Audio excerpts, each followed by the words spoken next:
Hey everyone, welcome back to our channel. If you're dealing with a blinking red light on your Panasonic TV, especially the 2025 models, you're not alone. This issue can be frustrating, but don't worry. I'm here to guide you through some simple fixes step by step. Let's dive in. First off, what does that red light mean? On Panasonic TVs, a blinking red light often signals problems like power issues, overheating, or even a hardware glitch. It could be something minor you can fix at home, or it might need professional attention. The good news is, we'll start with the easiest solutions. Step 1. Check your power source. Make sure the TV is plugged into a stable outlet and that the power cord isn't damaged or loose. Sometimes, it's as simple as switching to another socket. Give that a try and see if the light stops blinking. If that doesn't work, try a power cycle. Unplug the TV from the wall. Wait for about 30 seconds, and then plug it back in.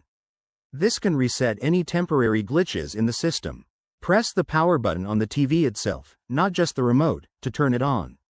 Next, perform a factory reset if the problem persists.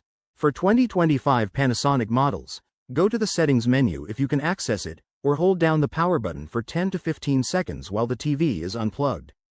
Be warned, this will erase your custom settings, so use it as a last resort. Don't forget to check for overheating.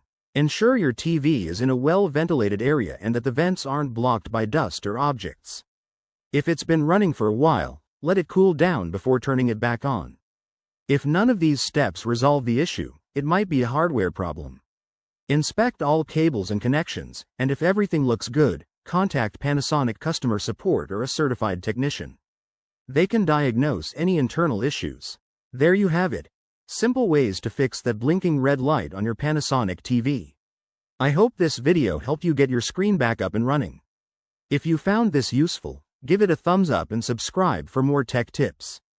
Drop your questions in the comments below, and I'll see you in the next one.